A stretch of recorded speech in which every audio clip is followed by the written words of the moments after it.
Hello students, welcome गुरुजी 4.0। बेटा स्वागत है आपका फिजिक्स की क्लास में। आशा करता हूँ आप अच्छे होंगे। और हम पढ़ रहे हैं बेटा physics by Shailendra Rohila sir. तो बेटा हमारा जो रनिंग टॉपिक था उसको आगे बढ़ाएंगे और आपकी नॉलेज को इम्प्रूव करने की पूरी कोशिश करेंगे। तो देखिएगा, अपना टॉपिक आपको ध्यान है बेटा। अपना टॉपिक चल रहा था last Coulomb's law. Coulomb's law पे कुछ एक हमने न्यूमेरिकल्स भी किए थे, न्यूमेरिकल्स और भी करवाएंगे आपको। आज कूलम्ब्स लॉ से रिलेटेड पहले दो डेरिवेशन करेंगे और एक अपना चलता है बेटा vector form of Coulomb's law. एक चलता है vector form of Coulomb's law. Other topic इससे ही रिलेटेड है, superposition law related to Coulomb's law, या उसको मल्टीपल चार्जेस में इलेक्ट्रोस्टैटिक फोर्स भी फाइंड किया जाता है उससे। तो देखते हैं वन बाय वन। तो रेडी? ओके। तो देखिए बेटा, सबसे पहले vector form of Coulomb's law.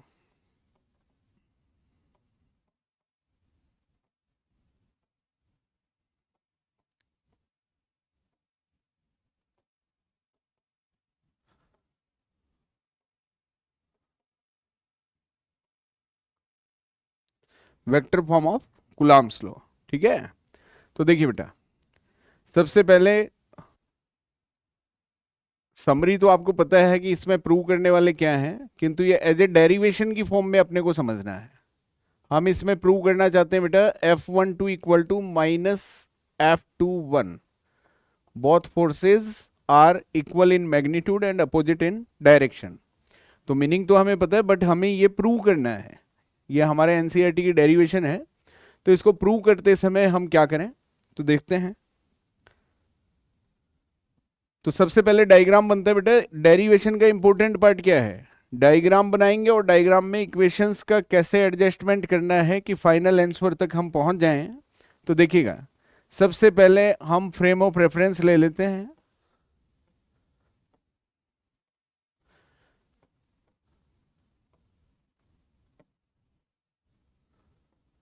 अब देखिए बेटा, हमको दो पॉइंट चार्जेस लेने हैं जिनके बीच में फोर्स हमें फाइंड करना है। तो दो पॉइंट चार्जेस हम लेते हैं Q1 एंड Q2। तो वेक्टर फॉर्म में थोड़ा सा ये ध्यान रखें, वेक्टर फॉर्म में डायरेक्शन का बहुत इंपॉर्टेंस है। और जो डायरेक्शंस में यहाँ पे लेने वाला हूँ, तो वो बेटा 11th में आपके वेक्टर वाला जो लेसन चलता है, ठीक है, थर्ड लेसन में आपको वेक्टर के बारे में पढ़ाया जाता है 11th क्लास में। तो कुछ मैंने बार बार मैं बच्चों को सजेस्ट करता हूँ, भाई बेसिक चीज़ें अपनी स्ट्रांग होनी चाहिए ताकि हमको बड़े टॉपिक समझ में आ जाए, है ना। तो देखिएगा, वेक्टर फॉर्म में मैंने फ्रेम ऑफ रेफरेंस लिया है और उसमें दो चार्ज आपको Q1 Q2 दिखाई दे रहे हैं। बेटा सबसे पहले ओरिजिन O से इनका पोजीशन अपने को लेना है। तो ओरिजिन O से Q1 का पोजीशन वेक्टर डिस्टेंस के फॉर्म में लेते हैं, तो इसकी डिस्टेंस R1 ले ली अपने। किंतु अगर पोजीशन वेक्टर बोलते हैं तो बेटा डायरेक्शन के साथ इसको ले लेते हैं, एरो हम रिप्रेजेंट करके इसकी डायरेक्शन शो करते हैं और R1 पे अपन एरो लगा देते हैं। Now you can say that R1 is the position vector of Q1. R1 is the position vector of Q1. Similarly, Q2 के लिए अगर हम पोजीशन वेक्टर देना चाहें तो ओरिजिन O से इसको ज्वाइंट कर देते हैं और एरो आपको डायरेक्शन दे रहा है ओरिजिन O के रेस्पेक्ट में। Q2 का पोजीशन वेक्टर क्या ले लेते हैं बेटा? R2 ले लेते हैं। तो ये Q1 Q2 का पोजीशन वेक्टर है। अब बात करते हैं कि Q1 के रेस्पेक्ट में Q2 का पोजीशन वेक्टर भी दे सकते हैं। पहले ज्वाइंट तो कर लेते हैं, डिस्टेंस अपने को Q1 Q2 की भी चाहिएगी, क्योंकि फॉर्मूले में तो दोनों चार्जेस के बीच की डिस्टेंस ही रखनी है। अब बात करते हैं कि एरो किस साइड लगाएं। एरो किस साइड लगाएं? तो बेटा अगर एरो आप लगाते हैं इस डायरेक्शन में, देन इसको आप बोलेंगे R12 position vector of Q1 due to Q2 या विद रेस्पेक्ट टू Q2। अगर आप एरो को बेटा इस डायरेक्शन में लेते हैं, देन इसका नाम आपको देना पड़ेगा R21। समझ रहे हैं? R21 को आप बोलेंगे बेटा position vector of Q2 with respect to Q1, और R12 को आप क्या कहेंगे? Position vector of Q1 with respect to Q2। तो यहाँ पे एरो बहुत इंपॉर्टेंट है, क्योंकि यहाँ पे हम वेक्टर फॉर्म पढ़ रहे हैं, तो सारा जो हमारा वैल्यूज हम लिख रहे हैं वो सब वेक्टर फॉर्म में लिख रहे हैं। तो वेक्टर फॉर्म में आपको पता है बेटा, मैग्नीट्यूड में साथ में डायरेक्शन लेना जरूरी है, और ये सब डायरेक्शन का ही खेल है। और जो बेसिक जो वैल्यूज मैं यहाँ रखने वाला हूँ वो सब आपने 11th में जो वेक्टर के से रिलेटेड जो भी स्टडी कर रखी है, तो उसकी छोटी छोटी चीजें हमें यूज करनी है, ठीक है। तो देखिए, ज़्यादा बड़ी डेरिवेशन नहीं है, छोटी है, किंतु हम चाहते हैं बहुत इजीली हम इसको लर्न करें। तो अभी जो डायग्राम है उसमें आपको Q1 Q2 दो पॉइंट चार्जेस दिखाई दे रहे हैं। Q1 का पोजीशन वेक्टर है बेटा R1, Q2 का position vector R2, and Q1 का पोजीशन वेक्टर Q2 के रेस्पेक्ट में मैंने लिखा है R12। और आप इस एरो को अगर यहां भी लगा देते तो कोई गलती नहीं थी, किंतु आपको 1 बाई 1 सॉल्व तो दोनों ही करने हैं। तो पहले अगर मेरे को F12 सॉल्व करना है तो पहले मैंने इसके रेस्पेक्ट में ले लिया, Q2 के रेस्पेक्ट में Q1 का पोजीशन वेक्टर ले लिया R12, ठीक है। अब ये तो हो गया हमारा डायग्राम। अब बात करते हैं कि सर फॉर्मूला कैसे अप्लाई करें। अब तो देखिएगा, आपको मैंने स्टार्टिंग में बताया था कि कुलाम्ब्स लॉ का वेक्टर फॉर्म आप कैसे लिखते हैं। तो आप लिखते हैं अकॉर्डिंग टू द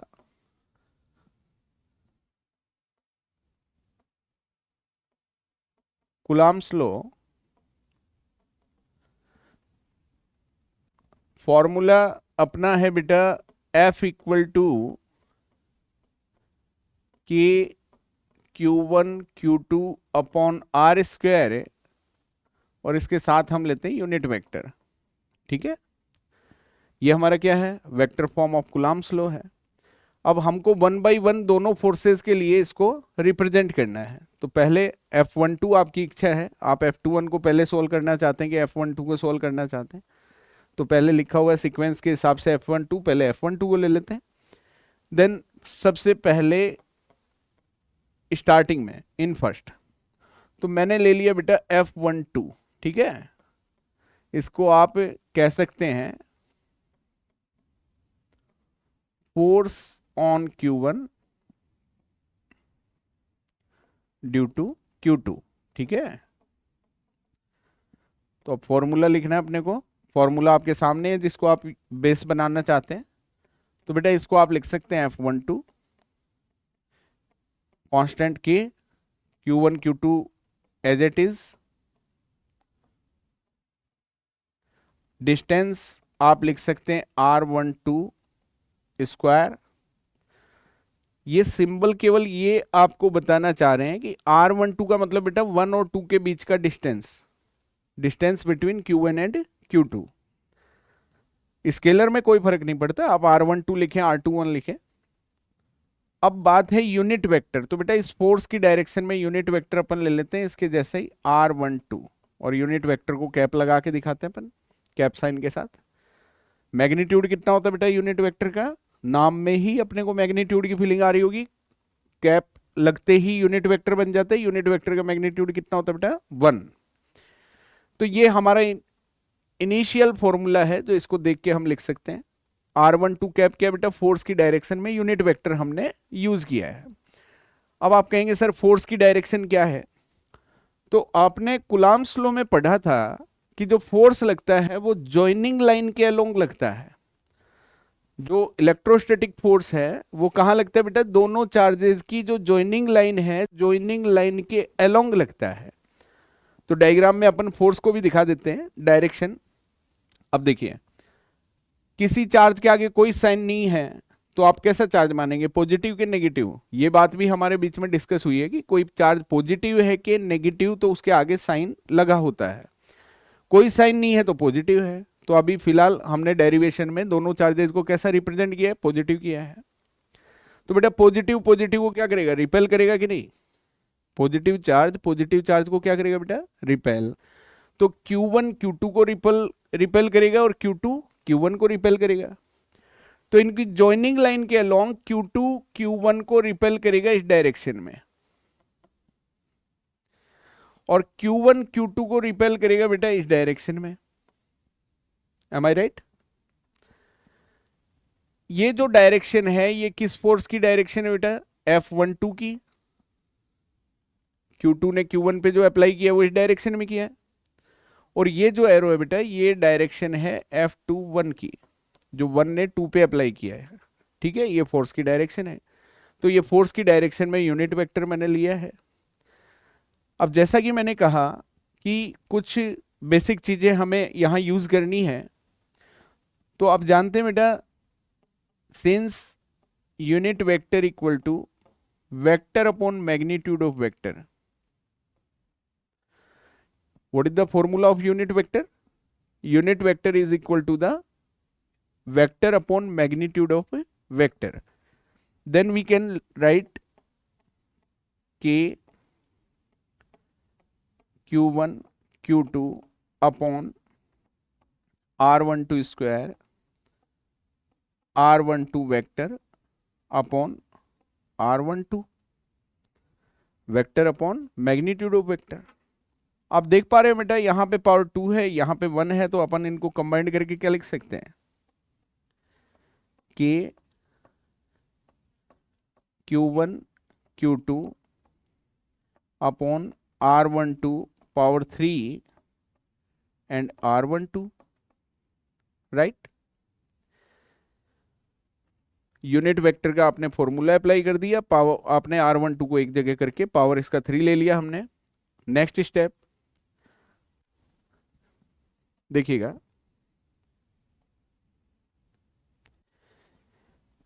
बेटा आपने 11th में एक वेक्टर एडिशन का फॉर्मूला पढ़ा होगा जिसको बोलते हैं ट्रायंगल लॉ।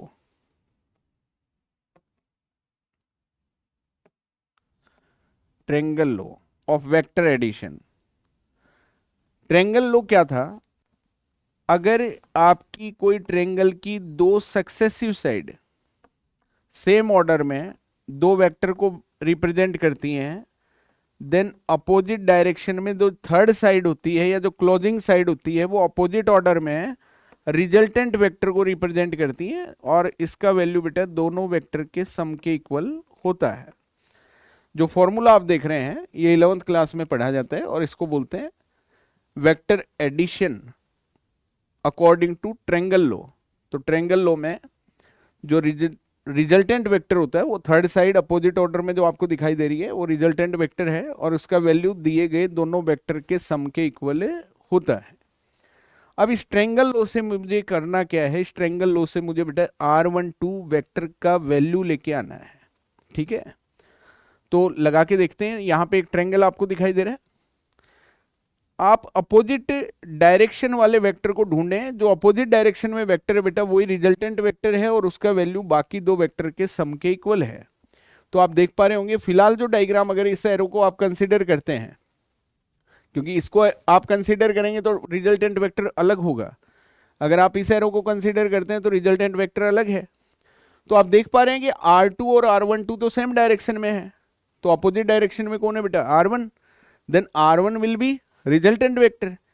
तो क्या आप कह सकते हैं कि इस ट्रायंगल लॉ से हम कह सकते हैं कि r1 जो है वो रिजल्टेंट वेक्टर है और इसकी वैल्यू है r2 प्लस r12, है कि नहीं। तो r2 और r12 का वेक्टर सम किसके इक्वल है, r1 के इक्वल। हमें क्या चाहिए, हमें r12 चाहिए। तो r12 को आप क्या लिख सकते हैं बेटा, r1 माइनस r2।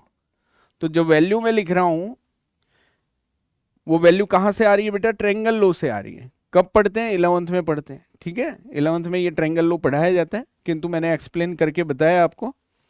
तो r12 की वैल्यू हम यहां पे रखना चाहते हैं, ठीक है। तो जहां r12 है वहां पे क्या लिख सकते हैं बेटा, r1 माइनस r2। तो इसकी नेक्स्ट लाइन क्या होनी चाहिए बताइए, आप लिख सकते हैं k q1 q2।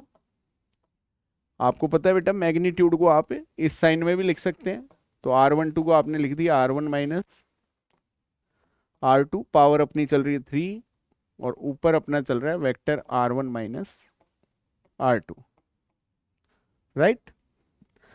तो हमने किया कि ट्रायंगल लॉ लगा के r12 की वैल्यू को रखा है, ये वेक्टर फॉर्म में है, ये मैग्नीट्यूड फॉर्म में है। तो ये हमारा क्या आ गया बेटा, ये हमने सॉल्व कर लिया F12, ठीक है, और हमने इक्वेशन नंबर दे दिया इसको सेकंड। ध्यान रहे एग्जाम में जब डेरिवेशन आती है ना तो हमको प्रॉपर स्टेप्स के साथ उसको लिखना होता है। शॉर्टकट आप रफ में अगर सॉल्व कर रहे हैं, अगर आप समझने के लिए रफ कॉपी में सॉल्व कर रहे हैं तो अलग बात है, आप शॉर्ट में काम कर सकते हैं। बट बेटा जब एग्जाम में डेरिवेशन आती है तो एग्जाम में हमको लिखने का पैटर्न हमारा बड़ा सिस्टमेटिक होना चाहिए। स्टेप बाय स्टेप आप लिखते हैं तो थोड़ा हमारा राइटिंग इंप्रेसिव रहता है। कॉपी किसी एग्जामिनर के हाथ में जाती है तो उसको कॉपी देखते ही एक इम्प्रेशन कॉपी का बता देता है कि ये किस लेवल के बच्चे की कॉपी है। तो इस चीज़ का थोड़ा बहुत एडवाइस एक टीचर होने के नाते हम आपको करते हैं, और ऐसा नहीं है कि आपको आता नहीं है, हम एडवाइस करते हैं। ठीक है, अगर आप प्रॉपर लिखते हैं तो ये बहुत अच्छी बात है। अगर कुछ गलतियां मान लीजिए किसी टीचर के कहने से स्टूडेंट सुधार लेता है तो उसकी एक्यूरेसी बढ़ती है और उसके सक्सेस चांस बढ़ जाते हैं बेटा, परसेंटेज बढ़ जाती है। तो हम तो यही चाहते हैं कि हमारे जो स्टूडेंट्स हैं वो 100 के लिए मेहनत करें और 100% मार्क्स अचीव करें, तो हमारा भी भाई नाम होता है उसमें कि ये हमारे भी स्टूडेंट्स हैं। तो देखिए, तो ये हमने F12 सॉल्व किया है, तो हमें प्रूव करना है F21 और F12 मैग्नीट्यूड में इक्वल हैं। देन सिमिलरली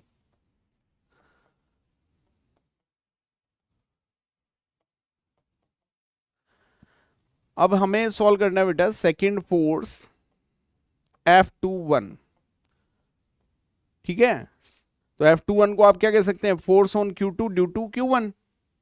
और एक छोटा सा ट्रिक मैंने बताया था कि इसको अपोजिट पढ़ा कीजिए, आपको समझ में आ जाएगा। जो फर्स्ट ने सेकंड पे फोर्स अप्लाई किया है, तो इसको हम लिख सकते हैं स्टार्टिंग में वही सेम स्टेप है बेटा, खाली 1 की जगह 2 लगाना है, 2 की जगह 1 लगाना है, बाकी लिखने का पैटर्न अपना सेम रहना है। वही आपने जो जो रूल्स इसमें लगाए हैं वो सारे रूल्स यहाँ भी लगेंगे। सॉरी, ट्रायंगल लो आपका चेंज हो जाएगा, तो वो समझने वाली चीज है। तो इनिशियल अपना स्टार्टिंग होगा इसी से Q1 Q2 अपॉन, अब डिस्टेंस को R21 है, मैंने कहा डिस्टेंस में आप R12 लिख देंगे, R21 उससे कोई इफेक्ट नहीं पड़ता, डिस्टेंस स्केलर क्वांटिटी है, ये खाली ये बताती है 1 और 2 के बीच का डिस्टेंस है। तो इसको इसके अकॉर्डिंग ही सिंबल दे देते हैं R21 स्क्वायर, और यूनिट वेक्टर इस फोर्स की डायरेक्शन में R21 कैप। नेक्स्ट में यूनिट वेक्टर का वैल्यू लगाएंगे, और यूनिट वेक्टर का वैल्यू लगा के सीधा मैं आफ्टर सॉल्विंग आप आ जाएंगे कि Q1 Q2 R2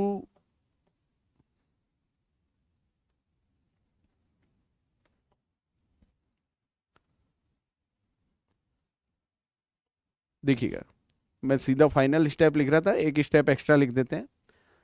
R21 का जो मैग्नीट्यूड है बेटा उसका नीचे क्यूब आ जाएगा, और R21 का अपना वेक्टर आ जाएगा यहाँ पे। ठीक है, आप मैग्नीट्यूड में भी लिख सकते हैं, आप सिंपल बिना एरो के, बिना मैग्नीट्यूड के, अगर एरो नहीं लगाते हैं तो वो मैग्नीट्यूड ही माना जाता है। ये और ये एक ही बात है बेटा, मैग्नीट्यूड ही है दोनों। ठीक है, मैग्नीट्यूड को आप ऐसे भी लिख सकते हैं या आप मैग्नीट्यूड को इस तरह से भी लिख सकते हैं, दोनों में कोई डिफरेंस नहीं है। नेक्स्ट स्टेप में आप ट्रायंगल लो समझना बेटा। अगर आप इस एरो को कंसीडर करते हैं तो मैंने कहा था जो अपोजिट ऑर्डर में होता है वो रिजल्टेंट वेक्टर होता है, और उसकी वैल्यू बाकी दोनों के सम के इक्वल होती है। तो आप इस R12 के को रिप्लेस करें इससे R21 से, देन आप देखें R1 और R21 तो सेम डायरेक्शन में है, बट R2 अपोजिट डायरेक्शन में है।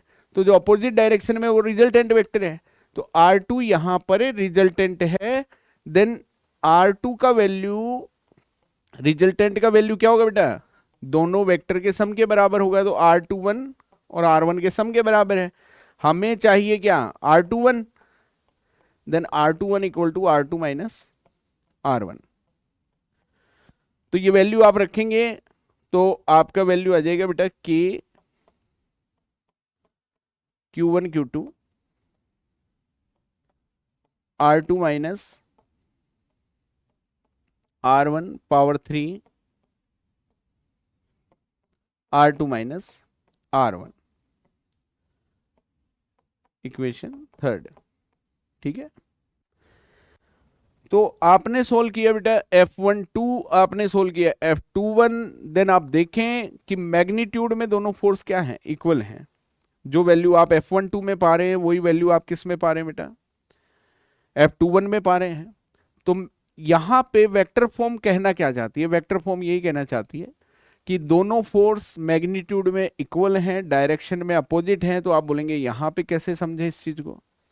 तो मैग्नीट्यूड तो इक्वल है, बट डायरेक्शन कैसे देखें? तो डायरेक्शन में हमारी हेल्प करता है बेटा, जैसे फर्स्ट लाइन से भी हम बता सकते थे, हम सॉल्व इसको आगे तक करते हैं, क्योंकि डेरिवेशन को हम, ऐसा तो है नहीं कोई डेरिवेशन की अगर डिमांड है कि मान लीजिए बहुत शॉर्ट में ही उसको सॉल्व करना है, तो उसको बहुत शॉर्ट में भी सॉल्व किया जा सकता है। और क्वेश्चन की अगर डिमांड है कि उसको, भाई मार्किंग के हिसाब से डिमांड बनती है कि क्वेश्चन कितने मार्किंग का आ रहा है। अगर मान लीजिए क्वेश्चन की मार्किंग अच्छी है तो हमको उसको उतना वेटेज देना पड़ता है।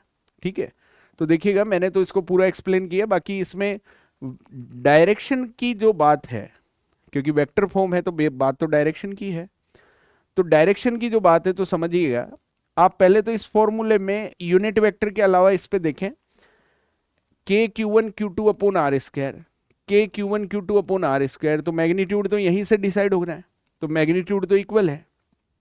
अब आप ध्यान दें बेटा,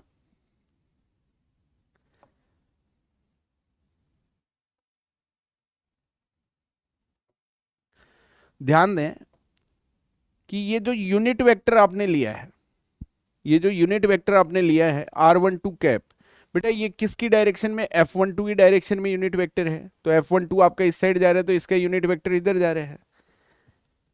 और यहां पे आप देख रहे हैं r21, यहां पे आप क्या देख रहे हैं बेटा? r21, तो इस ये किसकी डायरेक्शन में यूनिट वेक्टर है? f21 की डायरेक्शन में है, तो f21 हमारा इधर जा रहा है। और यूनिट वेक्टर का मैग्नीट्यूड क्या होता है? 1, तो मैग्नीट्यूड में तो दोनों क्या हैं? इक्वल हैं, डायरेक्शन में क्या है? अपोजिट है। तो वेक्टर में क्या होता है बेटा? डायरेक्शन अगर अपोजिट है, मैग्नीट्यूड इक्वल है, देन अपोजिट डायरेक्शन को आप किससे रिप्रेजेंट करते हैं? माइनस साइन से। Then we can say that it is clear that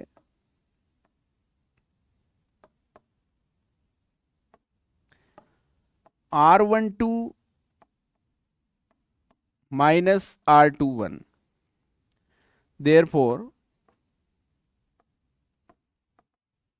we can say that F12 equal to minus F21, hence proved। तो ध्यान दें, यहां पे मैंने कहा कि दोनों यूनिट वेक्टर क्या है बेटा? मैग्नीट्यूड में इक्वल है, डायरेक्शन में अपोजिट है, क्योंकि फोर्स की डायरेक्शन में है। तो दोनों मैग्नीट्यूड में बराबर हैं, डायरेक्शन में अपोजिट है, तो अपन कह सकते हैं R12 cap equal to minus R21 cap. और मैग्नीट्यूड में दोनों फोर्स बराबर हैं, तो हम कह सकते हैं कि F12 और F21 क्या है? मैग्नीट्यूड में इक्वल है, डायरेक्शन में अपोजिट है। तो इसी को अपन क्या बोलते हैं बेटा? Vector form of Coulomb's law कहते हैं। ठीक है, तो ये था हमारा एनसीईआरटी का लेसन फर्स्ट का एक टॉपिक है। कूलम्ब्स लॉ के बाद हम vector form of Coulomb's law study करते हैं। तो ये अपनी तरफ से बहुत अच्छे से मैंने सिंपल भाषा में आपको समझाने की कोशिश की है। जो 11th के भी कंसेप्ट यहाँ पे यूज हो रहे थे वो सारे मैंने आपके सामने रखे हैं। तो आशा करता हूँ आपको समझ में आ रहा होगा। अपन टॉपिक को आगे बढ़ाते हैं, और कोई डाउट हो तो आप हमें कमेंट करके बताएं। आगे बढ़े? Okay, very good.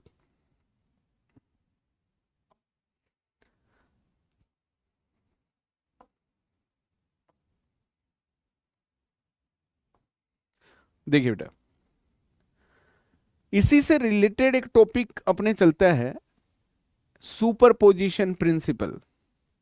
ये सुपरपोजिशन प्रिंसिपल क्या है? और ये सुपरपोजिशन प्रिंसिपल बच्चों आपको और भी कई जगह कई टॉपिक में आपको दिखाई देगा। सुपरपोजिशन जैसे वेव्स जब पढ़ते हैं आप, जब वेव्स एंड ऑसिलेशन वाला चैप्टर होता है वहां भी सुपरपोजिशन ऑफ वेव्स आता है। ठीक है, ऐसे ही आप इलेक्ट्रिक फील्ड जब हम स्टडी करेंगे वहां पे इलेक्ट्रिक फील्ड पे भी आप सुपरपोजिशन देखेंगे। तो ऐसा नहीं है कि सुपरपोजिशन प्रिंसिपल आप पढ़ रहे हैं तो वो पर्टिकुलर किसी एक जगह ही फिक्स है। बेटा सुपरपोजिशन प्रिंसिपल हर वेक्टर क्वांटिटी पे आप अप्लाई कर सकते हैं। तो यहां पे आप मैग्नेटिक इलेक्ट्रिक फोर्स पढ़ रहे हैं, इलेक्ट्रोस्टैटिक फोर्स पढ़ रहे हैं, तो बेटा फोर्स कैसी क्वांटिटी है? वेक्टर क्वांटिटी है। तो सुपरपोजिशन प्रिंसिपल यहां अप्लाई किया जा सकता है। क्या कहा मैंने? कि सुपरपोजिशन प्रिंसिपल हर वेक्टर क्वांटिटी पे अप्लाई किया जा सकता है। हम कूलम्ब्स लॉ में क्या पढ़ते हैं? Electrostatic force. फोर्स कैसी क्वांटिटी है? वेक्टर क्वांटिटी है। then we can apply the superposition principle on Coulomb's law.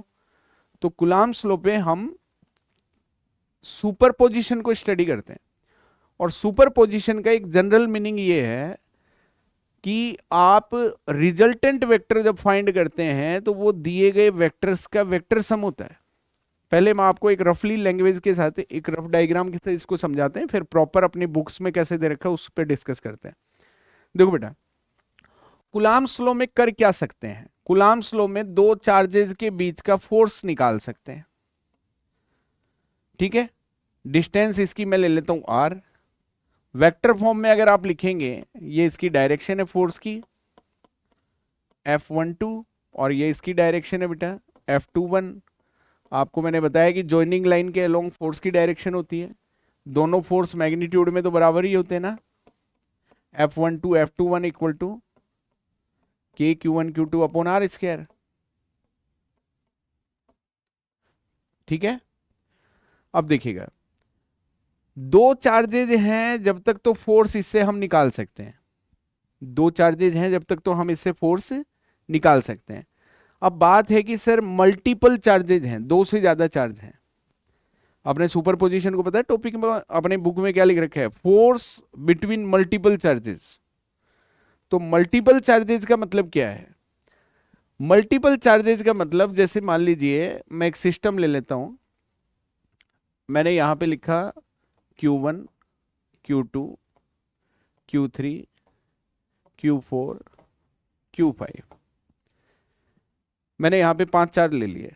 ठीक है, दो से ज्यादा है कि नहीं? ठीक है, अब बात है कि सर दो चार्ज थे जब तो 1 2 पे अप्लाई कर रहा था, 2 1 पे अप्लाई कर रहा था। यहां ये एक छोटी सी बात ध्यान रखने वाली हो रहा है बच्चों, कोई चार्ज खुद पे फोर्स अप्लाई नहीं करेगा, अदर चार्ज की फील्ड की वजह से इस पे फोर्स अप्लाई होगा। ये इस बात को सिंपल वे में ऐसे समझें कि कोई भी चार्ज है वो खुद जो फील्ड बनाता है, इलेक्ट्रिक फील्ड बनाता है, वो खुद के फील्ड की वजह से खुद फोर्स फील नहीं करता, उसकी फील्ड में अदर चार्ज फोर्स फील करता है। जैसे मैं कहूं कि अर्थ ने बनाया ग्रेविटेशनल फील्ड, और हम कहेंगे अर्थ जो फील्ड बना रही है अर्थ खुद ही फोर्स फील कर रही है, तो आप बोलेंगे नहीं सर ऐसा तो नहीं होता, हम उसकी फील्ड में फोर्स फील करते हैं। तो सिमिलरली मैं यही फैक्ट आपको समझाना चाह रहा हूं कि यहाँ पे चार्ज जो फील्ड बनाएगा, इलेक्ट्रिक फील्ड बनाएगा, इलेक्ट्रोस्टैटिक चार्ज है, तो जो फील्ड बनाता है इसके फील्ड में Q1 के फील्ड में Q2 फोर्स फील करेगा, और Q2 के फील्ड में Q1 फोर्स फील करेगा। अब इस चीज को अप्लाई करते हैं कि दो चार्ज हैं जब तो हमारा काम इस फॉर्मूला से हो जाता है, क्योंकि दोनों एक दूसरे पे सेम फोर्स अप्लाई करते हैं। अब बात है कि सर दो से ज्यादा चार्ज हैं, देन हम किसी एक चार्ज पे फोर्स निकालना चाहते हैं। फॉर एग्जाम्पल मैं इसको टेस्ट चार्ज मान लेता हूं, भाई इस पे फोर्स निकालना है मेरे को, मुझे किस पे फोर्स निकालना है, Q1 पे निकालना है। तो अब जैसा मैंने अभी समझाया कि Q1 खुद तो फोर्स फील करेगा नहीं खुद के फील्ड के कारण, अब इस पे फोर्स अप्लाई करेगा कौन, Q1 पे फोर्स अप्लाई करेंगे अदर चार्जेस। तो अदर चार्जेस यानी Q2 भी फोर्स अप्लाई करेगा, प्लस Q3 भी अप्लाई करेगा, प्लस Q4 भी अप्लाई करेगा, प्लस Q5 भी अप्लाई करेगा। तो समझिएगा चीज को कि कोई भी चार्जेस आपने मल्टीपल चार्जेस ले रखे हैं, आपने चार्जेस का एक ग्रुप ले रखा है, उस चार्जेस के ग्रुप में किसी एक चार्ज पे आपको फोर्स काउंट करना है, तो आप ये कहते हैं कि सर उस पे अदर चार्जेस फोर्स अप्लाई करेंगे और हमें उसका एक वेक्टर सम लेना है, क्योंकि फोर्स कैसी क्वांटिटी है, वेक्टर। आप बता सकते हैं इसका सिंबल क्या लिखना चाहिए, इसका सिंबल लिखना चाहिए बेटा F12, सेकंड ने जो फर्स्ट पे अप्लाई किया है। Q3 जो इस पे फोर्स अप्लाई करेगा उसका सिंबल होना चाहिए बेटा F13, 3 ने फर्स्ट पे जो अप्लाई किया है। 4 ने 1 पे जो अप्लाई किया है उसका सिंबल होना चाहिए F14, और 5 ने 1 पे जो अप्लाई किया है उसका सिंबल क्या होना चाहिए, F15। समझ रहे हो? देन हमें फाइंड किस पे करना है, 1 पे। तो मैं कह सकता हूं 1 पे लगने वाला जो नेट फोर्स है, Q1 पे लगने वाला जो नेट फोर्स है, तो according to the superposition principle it is equal to the all these forces, इनका सबका क्या कर देंगे बेटा, वेक्टर सम कर देंगे।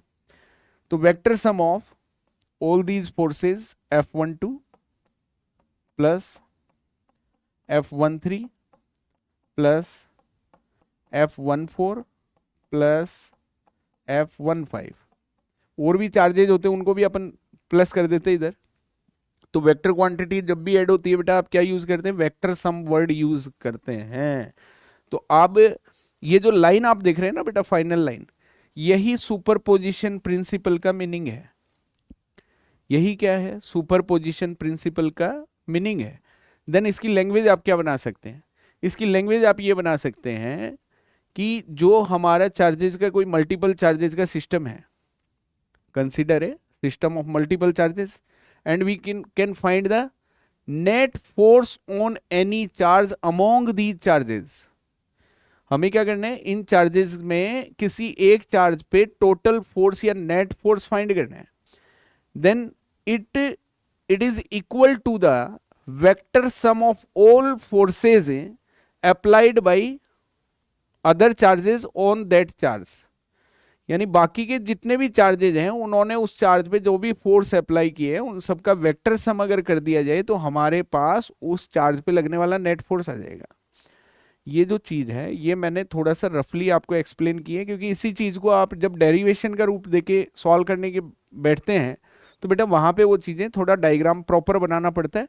किंतु वो चीजें बुक में कैसे लिखी हुई हैं वो एक्सप्लेन कर देते हैं, हम समझ में भी आ जाता है, लिख भी देते हैं, नंबर भी आ जाते हैं। किंतु मेन चीज होती है बेटा कि हमें टॉपिक का बेसिक कंसेप्ट क्लियर होना चाहिए। अभी बुक में तो ऐसे नहीं लिखा हुआ है, बुक में तो क्या वो डायग्राम बना के पूरा प्रॉपर डायरेक्शन वगैरह के साथ बात करेगा। किंतु ध्यान रहे आपको कोई चीज प्रॉपर समझनी है तो पहले उसका बेसिक कंसेप्ट को समझने की कोशिश किया करें कि इस टॉपिक का मतलब क्या है। तो मैं आपको जो पढ़ाने वाला हूं सुपरपोजिशन प्रिंसिपल, तो आप ध्यान दें सुपरपोजिशन प्रिंसिपल क्या है। कूलॉम्स लॉ, पहली बात तो सुपरपोजिशन प्रिंसिपल सभी वेक्टर्स पे एप्लीकेबल है, ठीक है। अभी कूलॉम्स लॉ में फोर्स पढ़ रहे हैं तो भाई कूलॉम्स लॉ पे भी लग सकता है। अब कूलॉम्स लॉ पे हम अप्लाई तो करेंगे किंतु इसका बेसिक मीनिंग ये है कि हमने चार्ज, दो चार्ज अगर हो तो वहां पे हमको सुपरपोजिशन लगाने की जरूरत ही नहीं है, क्योंकि कूलॉम्स लॉ का जो फॉर्मूला है बेटा उस फॉर्मूले से हमारा काम हो जाना है। सुपरपोजिशन आपको तब लगाना पड़ेगा जब चार्जेज दो से ज्यादा हो। तो आप ये कहते हैं कि अगर मल्टीपल चार्जेज हम ले लें तो किसी एक चार्ज पे लगने वाला जो फोर्स होता है वो अदर चार्जेज के फोर्सेज का वेक्टर सम होता है। जो अदर चार्जेज उस पर फोर्स अप्लाई करते हैं बेटा उस सब का आप क्या कर देते हैं, वेक्टर सम कर देते हैं। तो हम नेट फोर्स फाइंड कर सकते हैं। चलो इसी में आप बताना, अगर मेरा मान लीजिए मेरे को Q2 पे फोर्स फाइंड करना है, मेरे को किस पे निकालना है बेटा, Q2 पे। आप बता सकते हैं Q2 पे फोर्स कौन कौन लगाएंगे। Q2 पे खुद तो लगाएगा नहीं है, Q2 पे कौन कौन लगाएगा, Q1 लगाएगा, Q3 लगाएगा, Q4 लगाएगा, Q5 लगाएगा। तो ऐसा कोई फिक्स नहीं होता, अगर समझ में आ जाए तो हम किसी पे भी फोर्स निकाल सकते हैं। जैसे Q2 पे लगने वाला फोर्स निकालना है मान लो, तो Q2 पे लगने वाला फोर्स निकालना है तो इस पे अदर चार्जेज कौन कौन है, 2 पे 1 भी अप्लाई करेगा, 2 पे 3 भी अप्लाई करेगा, 2 पे 4 भी अप्लाई करेगा और 2 पे 5 भी अप्लाई करेगा। तो जैसे आपने ऊपर लिखा वैसे आप किसी भी चार्ज के लिए लिख सकते थे। तो यही मैं कहना चाह रहा हूं कि अपने को बेसिक अगर कंसेप्ट क्लियर हो जाता है तो हमें फर्क नहीं पड़ता है कि किसी बुक में कोई लाइन कैसे दे रखी है और किसी दूसरी बुक में उसी लाइन को दूसरे तरीके से दे रखा है। तो हम उसमें कंसेप्ट अगर हमारे क्लियर है तो हमें किसी तरह की कोई हेजिटेशन या कोई डाउट हमें रहता नहीं है। और बाकी अगर मान लीजिए हम उसका बेसिक कंसेप्ट क्लियर नहीं करते हैं तो फिर स्टूडेंट को क्या डाउट क्रिएट हो जाता है, अरे यार ये बुक सही है या ये बुक सही है। बेटा सही तो सब है, बट हमें उस बुक की चिंता करने की बजाय हमें उसका कंसेप्ट क्लियर करने पे ट्राई करना चाहिए, ठीक है। खैर बार बार कहता हूं कि हम उस तरीके से पढ़ाएंगे ही नहीं कि डाउट आए। हम ये जानते हैं कि भाई इतने सालों से बच्चों को जब हम टीचिंग दे रहे हैं तो हमसे जब बच्चे क्लासेस में जो क्रॉस क्वेश्चंस करते हैं तो उस आधार पे हम हमारा माइंड पहले से काफ़ी क्लियर हो जाता है कि बच्चे क्या क्या क्रॉस क्वेश्चन कर सकते हैं। तो हम क्या करते हैं बेटा, हम ऑनलाइन प्लेटफॉर्म पे जब पढ़ाते हैं तो कोशिश तो यही रहती है कि बच्चे के जहाँ जहाँ डाउट्स आते हैं तो उस चीज़ को पहले ही क्लियर कर दिया जाए। तो कोशिश तो हमारी ये है कि आपको प्रॉपर जो वीडियो आपने देख लिया बेटा उस वीडियो में ये मान के चलिए कि आपको डाउट रहने ही नहीं देंगे। क्यों? क्योंकि जहाँ पे 11th का भी कोई कंसेप्ट लगेगा तो भी आपको साथ में उसको साइड में बताएंगे, ठीक है। चलो आगे बढ़ते हैं। इसी को अब बात ये करते हैं कि भाई बुक में ये टॉपिक कैसे दे रखा है। ठीक है, ये तो उसका बेसिक हो गया, तो इसको अपन इरेज कर लेते हैं एक बार। तो देखिए बेटा, शुरू करते हैं। टॉपिक का नाम अपना है सुपरपोजिशन प्रिंसिपल।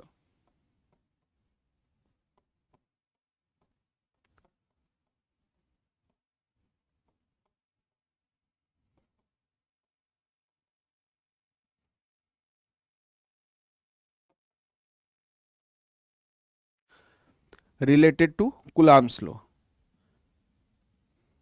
अब देखिए बेटा, अपने को सबसे पहले मैंने कहा ना कि बुक में तो पूरा वेक्टर वगैरह देखिए, डायरेक्शन वगैरह समझाएगा अपने को। सबसे पहले फ्रेम ऑफ रेफरेंस। और ध्यान दीजिएगा, अभी आपने जस्ट जो प्रीवियस टॉपिक पढ़ा है ना बेटा, आपने दो चार्जेस के बीच में फोर्स का वेक्टर फॉर्म पढ़ा बेटा, सेम वही है, बस ये है ये मल्टीपल चार्जेज में है। ठीक है, उसमें अपन ने दो चार्ज लिए थे, इसमें अपने को मल्टीपल चार्जेज लेने हैं। तो डायग्राम को समझिएगा।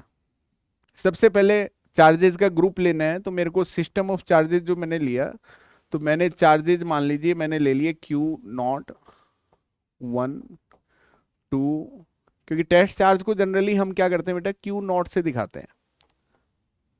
तो किसी एक को तो सेलेक्ट करना पड़ेगा ना, हमको किसी एक चार्ज को तो एज ए टेस्ट चार्ज की तरह सेलेक्ट करना पड़ेगा, भाई किस पे फोर्स निकालना है। तो चार्जेस के ग्रुप में हम किसी एक चार्ज पे फोर्स निकालना चाहते हैं, तो मैंने Q0 या Q0 भी कह सकते हैं, Q0 पे अपन टेस्ट चार्ज मानते हुए इस पे टोटल फोर्स फाइंड करेंगे। बाकी ये चार्जेस के ग्रुप का ही एक चार्ज है। और इस तरह से मान लीजिए मैं n चार्जेस का एक ग्रुप ले लेता हूं। चार्जेस 4 भी हो सकते हैं, 5 भी हो सकते हैं, 10 भी हो सकते हैं। तो मैंने n चार्जेस का एक ग्रुप मान लिया, जिसमें एज ए जिस पे मेरे को फोर्स फाइंड करना है उसको मैंने टेस्ट चार्ज को Q0 मान लिया। अब जिस पे फोर्स फाइंड करना है उसको थोड़ा सा साइड में दिखा देते हैं, और अदर चार्जेस जो उस पर फोर्स अप्लाई करेंगे उनको एक सीरीज में यहाँ पे। डायग्राम ऐसा भी नहीं होना चाहिए कि बहुत कंजेस्टेड हो गया कि समझ में नहीं आए, तो डायग्राम में सब चीजें साफ साफ समझ में आ जाए, इसलिए हम क्या करें बेटा, थोड़ा सा डिस्टेंस रखते हुए इसको बनाते हैं। तो ये Q0 क्या है, टेस्ट चार्ज की तरह बिहेव करेगा यहाँ पे, जो फोर्स फील करेगा। अदर चार्जेज में Q1 है, एक Q2 है, और ऐसे ही लास्ट वाले चार्ज को सीधा अपन दिखा देते हैं Qn। आप देखना, जस्ट हमने जो vector form of Coulomb's law का डायग्राम था ना, सेम वही लॉजिक वही कंसेप्ट यहाँ लगने वाले हैं, डिट्टो। वहां पे दो चार्ज का डिस्कशन था, यहाँ पे n चार्जेस का डिस्कशन है। तो ये समझ में भी जल्दी आ जाएगा, क्योंकि उतना इसमें बताने की आवश्यकता नहीं पड़ेगी, क्योंकि जस्ट पिछले टॉपिक में वो सारे ट्रायंगल लॉ वगैरह आपने जो पढ़े हैं वो सारे लॉ यहाँ पे अप्लाई होने हैं। तो देखिएगा बेटा, सबसे पहले पोजीशन वेक्टर्स दिखाए थे हमने, तो पोजीशन वेक्टर 1 बाई 1 दिखाते हैं। ये हमारा किसका पोजीशन वेक्टर है बेटा, Q0 का है, तो इसका नाम रख देते हैं R0। ये हमारा Q1 का पोजीशन वेक्टर है, इसका नाम रख देते हैं R1। ये हमारा Q2 का पोजीशन वेक्टर है, इसका नाम रख देते हैं बेटा R2। और ये हमारा Q1 का पोजीशन वेक्टर है Rn। ये तो हमारे पोजीशन वेक्टर हो गए।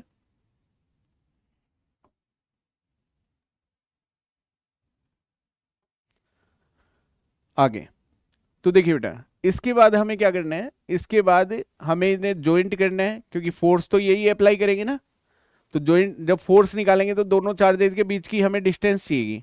ठीक है, तो Q1 इसको रिपेल करेगा, सारे पॉजिटिव चार्ज हैं तो रिपल्सन फोर्स अप्लाई करेगा, तो ज्वाइनिंग लाइन के अलोंग ये जो फोर्स की डायरेक्शन है बेटा, ये 0 1 आप लिख सकते हैं, क्योंकि 0 इसका सिंबल हो गया, 1 इसका सिंबल हो गया, तो 1 0 को रिपेल करेगा इसको ज्वाइनिंग लाइन के अलोंग इधर। ये इसके रिपल्सन फोर्स की डायरेक्शन हो गई। Q2 भी इसको ज्वाइनिंग लाइन के अलोंग रिपेल करेगा, तो ये इसके रिपल्सन फोर्स की डायरेक्शन हो गई, इसको आप लिख सकते हैं 0 2, जो Q2 ने Q0 को रिपेल किया है। और लास्ट में ऐसे ही nth चार्ज जो इसको रिपेल करेगा बेटा ज्वाइनिंग लाइन के अलोंग, ये इसकी फोर्स की डायरेक्शन है 0n। रही डिस्टेंस की बात विद पोजीशन वेक्टर, तो ध्यान रहे Q1 के रेस्पेक्ट में ये आपका Q0 का पोजीशन वेक्टर है, इसका नाम रख देंगे 0 1। ये एरो पोजीशन वेक्टर बता रहा है आपका R02, टू के रेस्पेक्ट में जीरो का पोजीशन वेक्टर। ये एरो आपको बता रहा है बेटा R0n, n के रेस्पेक्ट में जीरो का पोजीशन वेक्टर, क्योंकि सारा खेल इन एरो पे टिका हुआ है। ट्रायंगल लो लगेगा तब ये एरो ही काम देंगे अपने। तो ये अपना क्या है, मल्टीपल चार्जेस के बीच में हम फोर्स फाइंड करना चाहते हैं, और एज ए टेस्ट चार्ज के रूप में मैंने किसको माना है, क्यू नोट को माना है। अब क्यू नोट पे मेरे को फोर्स निकालना है बेटा। तो पॉइंट टू पॉइंट सीधा बात करते हैं कि अकॉर्डिंग टू सुपरपोजिशन लो,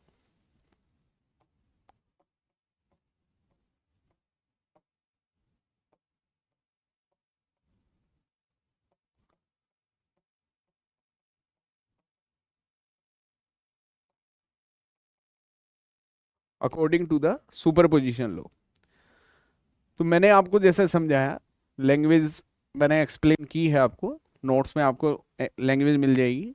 बाकी मैं फिर रिपीट कर देता हूँ कि सुपरपोजिशन लॉ के अकॉर्डिंग क्या होता है बेटा, net force among multiple charges, net electrostatic force among multiple charges on any charge.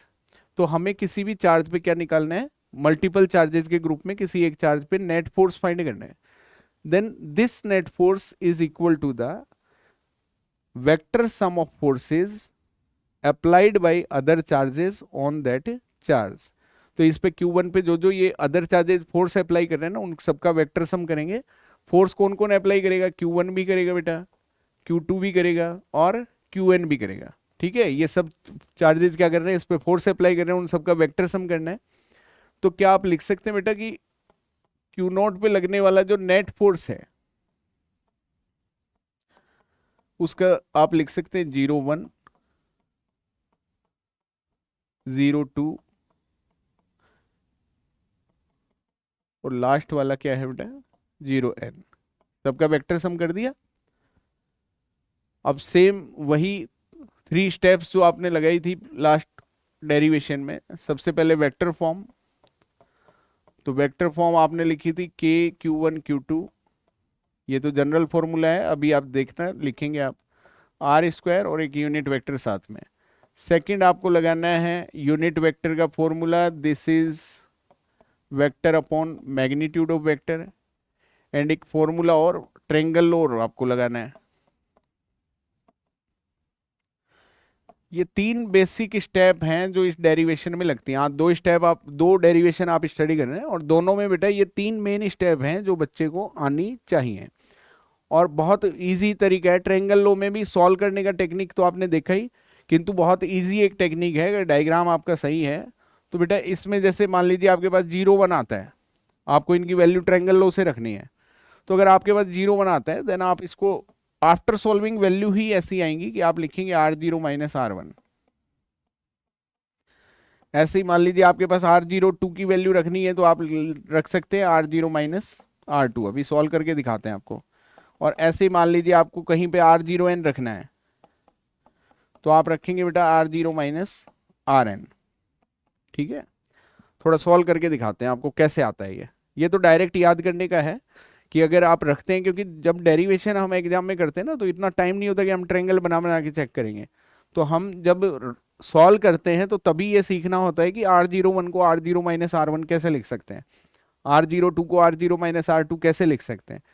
तो ट्रायंगल लगा के देखते हैं। देखो, जैसे मान लीजिए मेरे को R01 की वैल्यू चाहिएगी, ठीक है, तो R01 की वैल्यू चाहिएगी, तो आप Q0 Q1 से बनने वाला एक ट्रायंगल उठाएं। जैसे मैंने यहाँ पे एक ट्रायंगल उठा लिया, ये ओरिजिन O है, यहाँ पे Q1 है, क्योंकि यहाँ पे तो क्या पूरा सभी बहुत सारे ट्रायंगल आपको दिखाई दे रहे हैं। मैं पर्टिकुलर वो उठा लेता हूँ जो हमें चाहिए। डायरेक्शन भी देखना बेटा। आप ये बताइए, ये ट्रायंगल आपको दिखाई दे रहा है कि नहीं। मेरे को चाहिए वैल्यू R01 की, और किससे चाहिए, ट्रायंगल लो से चाहिए। तो ये डायग्राम हमें यहाँ पे दिखाई दे रहा है। ठीक है, अब अपोजिट डायरेक्शन में जो है वो रिजल्टेंट वेक्टर है। अब अपोजिट डायरेक्शन में ट्रायंगल लो ये कहता है अपोजिट डायरेक्शन वाला जो वेक्टर है उसकी वैल्यू बाकी दोनों वेक्टर के सम के इक्वल होगी। तो आप लिखेंगे भाई R0 = R1 + R01। हमें वैल्यू किसकी चाहिए बेटा, R01 की। Then we can write R01 equal to R0 minus R1। ठीक है, तो R01 को क्या लिखा, R0 माइनस R1। तो ये चीज मैं कह रहा हूं कि ट्रेंगल लॉ से ही आती है, किंतु हमें लिखते समय इतना टाइम नहीं होता कि हम ट्रेंगल, सबके ट्रेंगल अलग अलग बना के उसको सॉल्व करेंगे। हमके समझ में आनी चाहिए कि R01 को R0 माइनस R1 क्यों लिखा है। बाकी डायरेक्ट लिखते समय स्पीड थोड़ी मेंटेन रखने के लिए आप डायरेक्ट याद रखें, जहां R01 आ जाए उसको क्या लिखते हैं, R0 माइनस R1। जहां R02 आ जाए उसको लिखते हैं R0 माइनस R2। जहां R0n आ जाए उसको क्या लिखते हैं बेटा, R0 माइनस Rn। ठीक है,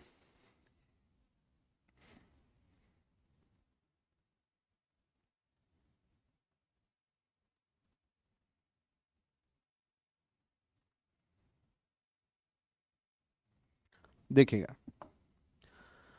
टॉपिक को कंटिन्यू करें। देखिएगा, अब इसको मैंने कहा ये 3 स्टेप अप्लाई कर दें आप, तो ये 3 स्टेप अप्लाई कर दें आप, आंसर तक चले जाएंगे। तो सबसे पहले F01, जीरो पे नेट फोर्स निकालना है। तो देखिए बेटा, आप पहली टर्म अगर लिखना जानते हैं तो बेटा सिमिलर, बस चार्जेस का नाम चेंज होगा। जैसे इसमें Q0 Q1 चार्ज आएंगे, इसमें Q0 Q2 आएंगे, इसमें Q0 Qn आएंगे। क्योंकि ये फोर्स क्या है, ये Q0 और Q1 के बीच में लगने वाला फोर्स है, ये Q0 और Q2 के बीच में लगने वाला फोर्स है, ये Q0 और Qn के बीच में लगने वाला फोर्स है। तो पहले वेक्टर फॉर्म में लिख लेते हैं। तो हम लिखेंगे कि Q0 Q1 अपॉन R01 का स्क्वायर, और यूनिट वेक्टर फोर्स की डायरेक्शन में R01 का यूनिट वेक्टर। सिमिलरली मैंने कहा ना, ये पहली टर्म को लिखना सीख गए तो बाकी के सेम ही है, खाली सिंबल क्या चेंज होंगे, 1 की जगह 2, 2 की जगह n आ जाएगा। देन कंटिन्यू करते हैं इसको, 0 एंड 1, ओ सॉरी 2, और नीचे डिस्टेंस भी क्या है बेटा, 0 2 का स्क्वायर और यूनिट वेक्टर 0 2 का कैप।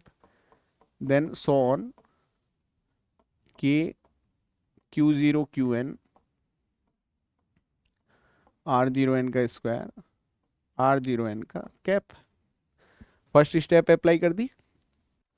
नेक्स्ट सेकेंड स्टेप में क्या करें, और के को अगर कॉमन लेना चाहते हैं तो कॉमन भी ले सकते हैं, लास्ट में ले लेंगे के Q0 Q1 R01 square 01 vector upon 01 का मैग्नीट्यूड, प्लस जो इस टर्म को, पहली टर्म को लिखना सीख गया, बाकियों में उसको भी पता है कि भाई अपने को सिमिलर ही लिखना है, खाली नंबरिंग चेंज करनी है। तो के Q0 Q2 R02 square vector upon magnitude of vector, and last term is Q0 Qn R0n square R0n vector upon magnitude of vector. ठीक है, तो देखिए आगे बढ़ाएं। नेक्स्ट स्टेप मैंने क्या बताया था बेटा आपको, ट्रायंगल लॉ लगाना है। ये 3 स्टेप लगा दीजिए, आज की दोनों डेरिवेशन इन 3 स्टेप पे टिकी हुई है। तो के Q0 Q1 ये मैग्नीट्यूड में है, तो सीधा मैं ट्रायंगल लॉ लगा के इसको अप्लाई कर रहा हूं बेटा। R0 माइनस R1 पावर लिख सकते हैं 3, और ये हो जाएगा हमारा R0 माइनस R1 प्लस के Q0 Q2 R0 minus R2 power 3 R0 minus R2 plus last term is के Q0 Qn R0 minus Rn power 3 and R0 minus Rn। तो जो पहली टर्म लिखते समय थोड़ा सा आप समझ में आ जाए, तो बाकी अपने को सिमिलर ही लिखना है बेटा। अब इसको समराइज करना है, इसको क्या करना है बेटा, समराइज करना है अपने को, इसको शॉर्ट में लिखना है बिल्कुल। तो के को मैं ले लेता हूं कॉमन। के को आप जानते हैं बेटा, एयर या वैक्यूम में हम कांस्टेंट के को क्या लेते हैं, 1/4πε0 लेते हैं। वैल्यू आप जानते हैं इसकी क्या लेते हैं, 9 × 10⁻⁹ 9। ठीक है, किंतु अभी हमें इसे न्यूमेरिकल वैल्यू की जरूरत पड़ेगी नहीं। हाँ तो देखिए ये k को मैंने ले लिया कॉमन। अब प्लस की सीरीज है तो शॉर्ट करने के लिए सिग्मा साइन ले लेते हैं। अब देखिए बेटा, आप किसी भी फिजिकल क्वांटिटी को जब लिखते हैं तो ये ध्यान रखें जहां पे जो चीज चेंज नहीं हो रही है उसको तो एज इट इज लिखते हैं। जैसे आप देखें क्यू नॉट तो सब जगह सेम ही है, तो इसको एज इट इज ले लें। अब यहाँ पे नंबरिंग देखें Q1 Q2 Qn, जहां नंबरिंग चेंज हो रही है वहां एक सिंबल डाल दें। जैसे मैंने आई सिंबल ले लिया, जो नंबरिंग चेंज हो रही है वहां पे सिंबल डालना है, और जो नंबरिंग चेंज नहीं हो रही जो सेम आ रहा है उसको एज इट इज लिखना है। Upon magnitude R0 same in all terms minus, ये देखिए 1 2 n, ये नंबरिंग चेंज हो रही है तो यहाँ पे i क्यूब पावर सब पे सेम है। आगे ब्रैकेट में R0 is the same in all terms minus and Ri। ठीक है। अब आपको जो सिंबल आपने लिया बेटा उसकी लिमिट आपको यहाँ पे शो करनी है। तो लिमिट क्या है, तो आई की वैल्यू कहाँ से कहाँ तक है। लिमिट का मतलब होता है बेटा फ्रॉम टू, कहाँ से कहाँ तक। तो आई की वैल्यू आपने क्या लेंगी, फर्स्ट टर्म आ जाए। तो आई की वैल्यू क्या लेंगी, फर्स्ट टर्म आ जाए, तो आई की वैल्यू क्या लेनी चाहिए बताइए।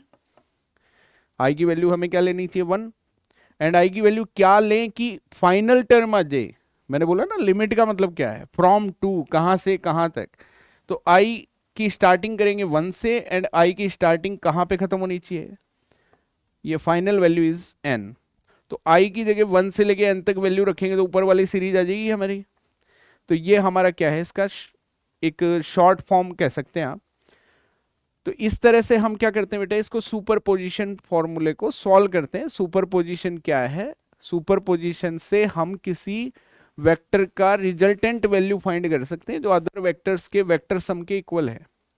तो यहाँ कुलाम्स लॉ से रिलेटेड हम सुपरपोजिशन स्टडी करते हैं। तो कुलाम्स लॉ में सुपरपोजिशन प्रिंसिपल ये बताना चाहता है कि आप चार्जेस के किसी मल्टीपल चार्जेस के किसी ग्रुप में किसी एक चार्जेस पे फोर्स निकालना चाहते हैं, तो वन चार्ज पे निकालने वाला फोर्स आपको चाहिए, तो अदर चार्जेस उस पर जो फोर्स अप्लाई करते हैं उसके वेक्टर सम के इक्वल वो होता है। तो ठीक है, अगला टॉपिक लिया जाए। अरे भाई एनर्जी बचा के रखा करो, ऐसे थका मत करो। नेक्स्ट टॉपिक ले बेटा।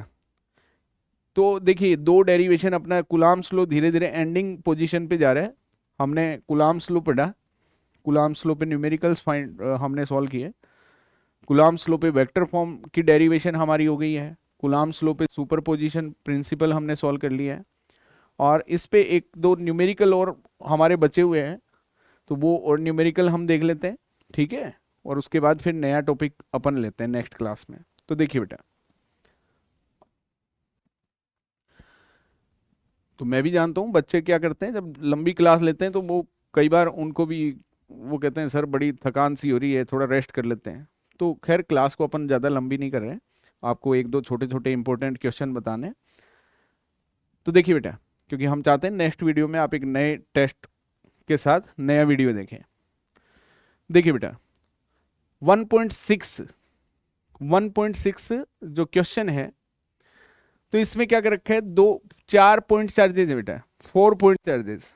मैंने कहा कि कभी क्लास लें तो आप देखें जब न्यूमेरिकल्स हों।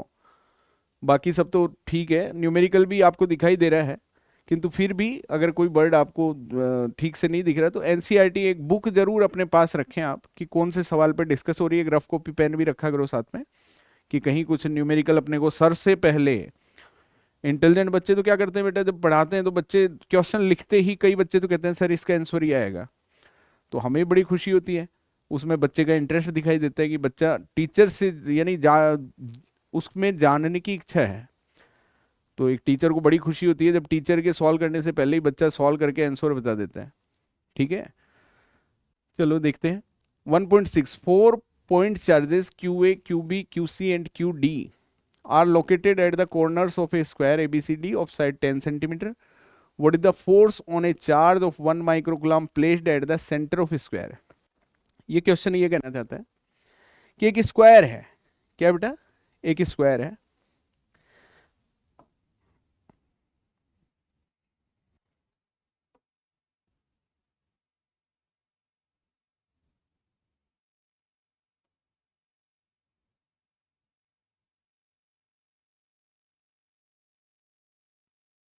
एक स्क्वायर हमने ले लिया, ठीक है। अब स्क्वायर में इसको नाम दे देते हैं अपन। इसने चार्जेस को नाम दे रखा है Q A, Q B, Q C, Q D. तो हम इसको, इसके जो वर्टिक्स हैं इसको नाम ही ऐसा देते हैं ए बी सी डी। तो देखिए बेटा, यहां पे जो चार्ज रखा है वो रखा है भाई 2 माइक्रोकुलाम।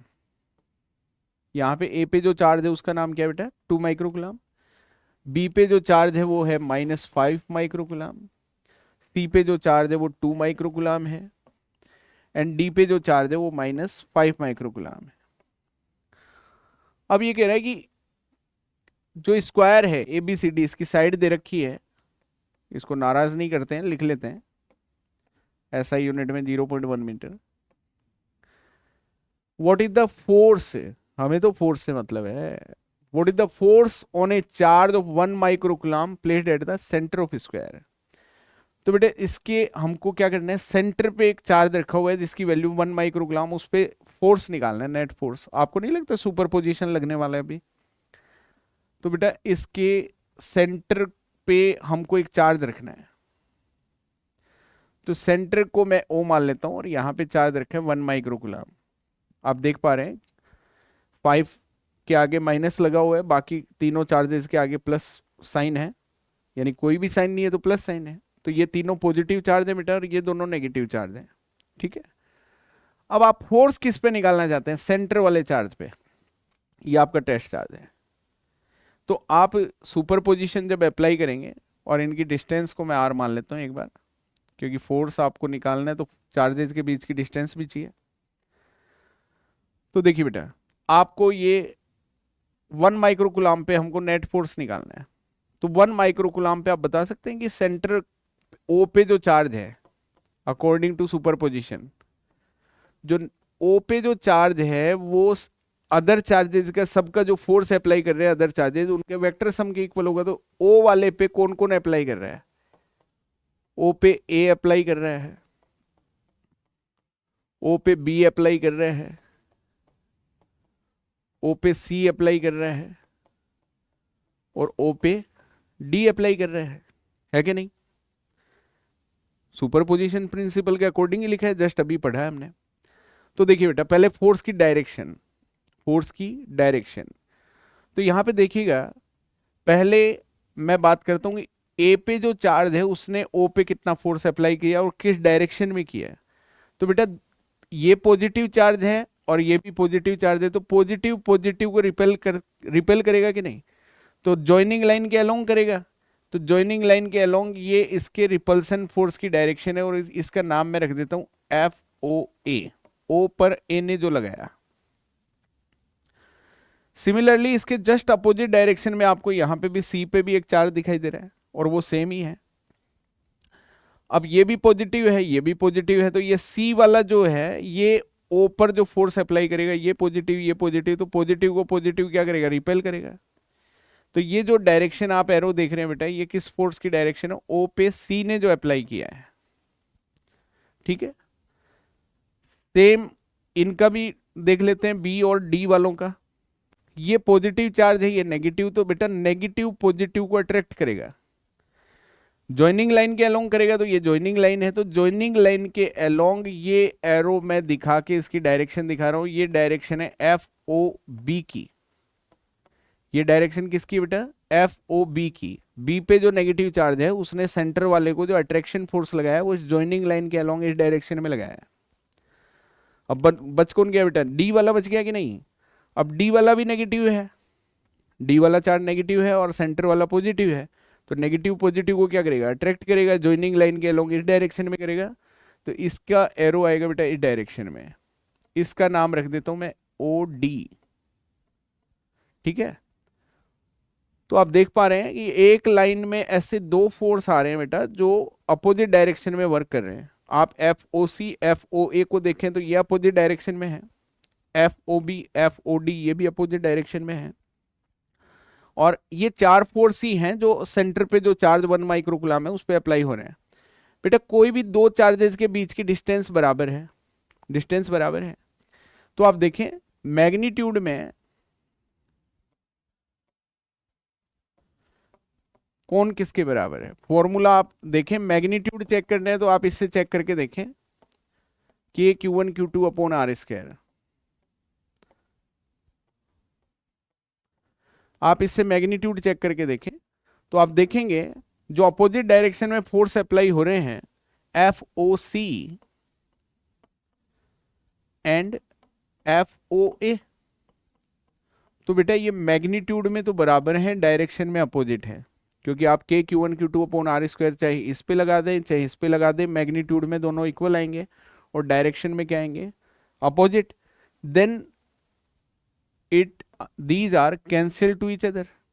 जब दो फोर्स बेटा, दो वेक्टर सेम मैग्नीट्यूड में अपोजिट डायरेक्शन में वर्क करेंगे तो एक दूसरे के इफेक्ट को कैंसिल करेंगे कि नहीं। सिमिलरली सेम यही लॉजिक आपको किधर दिखाई देगा बेटा, FOB एंड FOD में। तो यहां पे भी आप देखेंगे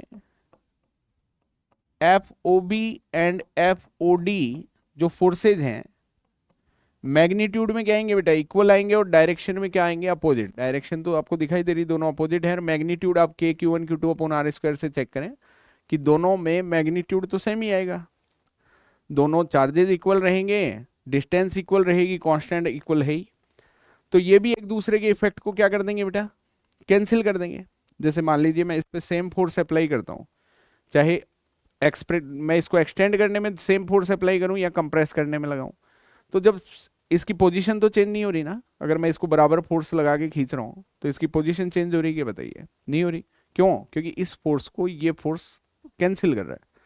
तो जब नेट फोर्स जीरो होता है ना बेटा, नेट फोर्स जीरो होता है, तो नेट फोर्स जीरो होने का मतलब उसमें कोई फोर्सेज इस तरह से, जैसे दो फोर्स अगर नेट फोर्स जीरो कंडीशन में है तो दोनों मैग्नीट्यूड में इक्वल हैं और डायरेक्शन में क्या है, अपोजिट है। तो यहाँ पे चार फोर्स टोटल अप्लाई हो रहे थे, जिसमें से दो दो के पेयर इस तरह से बने कि दोनों मैग्नीट्यूड में इक्वल आ रहे थे, डायरेक्शन में अपोजिट आ रहे थे। तो दो दो फोर्स, ये FOC को कैंसिल कर रहा था FOA, FOB को कैंसिल कर रहा था FOD। तो बेटा ये पेयर जो आप देख रहे हैं फोर्स के, तो ये इस तरह से है कि एक फोर्स को दूसरा फोर्स कैंसिल कर रहा है। देन नेट फोर्स हमारा कितना बैठ रहा है, जो नेट फोर्स है वो हमारा कितना बैठ रहा है बेटा, 0 बैठ रहा है। तो हमारा आंसर क्या है कि जो सेंटर पे 1 माइक्रोकूलम चार्ज रखा है उस पे लगने वाला नेट फोर्स क्या बेटा, 0 है। ठीक है, तो सवाल समझ में आया होगा। एक और एक छोटा सा न्यूमेरिकल और ले लेते हैं। देखिए क्वेश्चन नंबर 12 है, एनसीईआरटी का ही। इसमें दो चीजें पूछी गई है बेटा। Two isolated charged copper spheres A and B have their centers separated by the distance 50 centimetre, 50 centimetre distance पे है। What is the mutual force of electrostatic repulsion?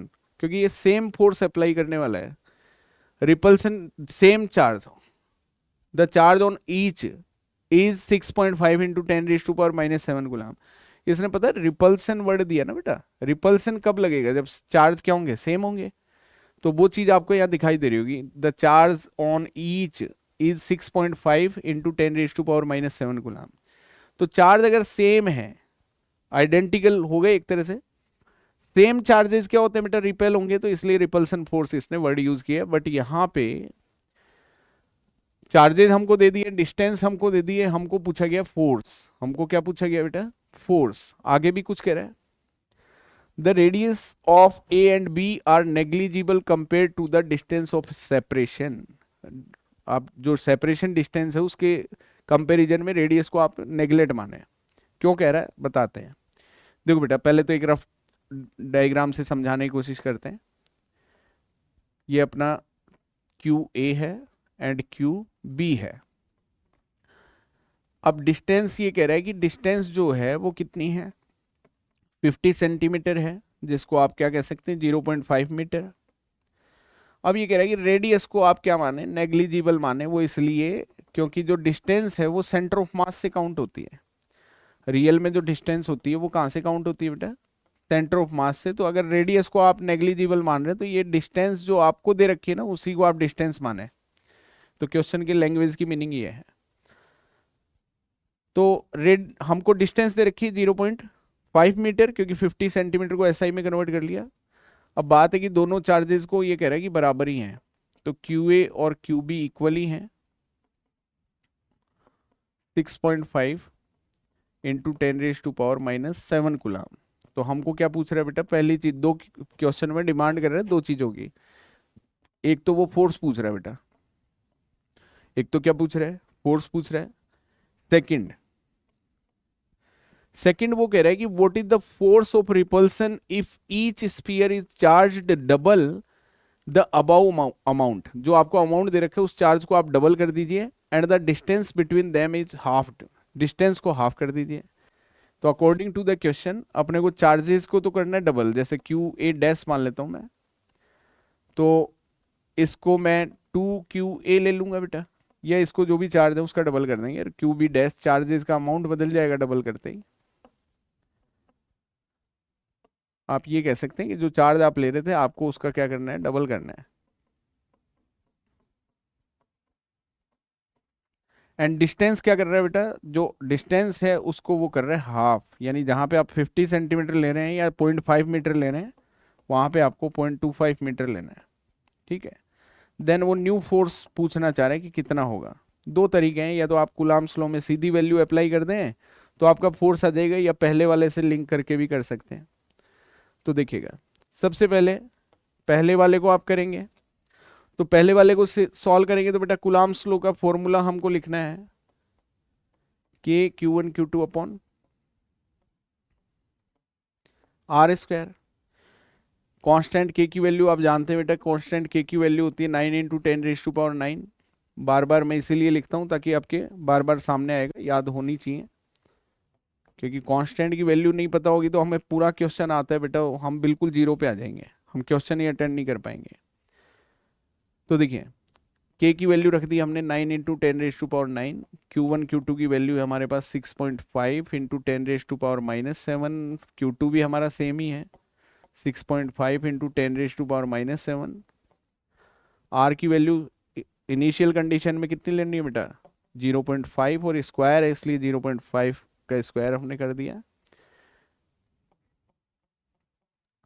अब हमें इसे सॉल्व करना है। मैंने कहा था नंबरिंग, अपन नंबर्स को अलग सॉल्व कर लेते हैं, 10 की पावर्स को अलग सॉल्व कर लेते हैं। ठीक है, थोड़ा फास्ट, क्योंकि क्लास लेंथी हो रही है, थोड़ा कैलकुलेटर की हेल्प ले लेते हैं। तो देखिए बेटा, नंबर्स को अलग सॉल्व कर लेते हैं।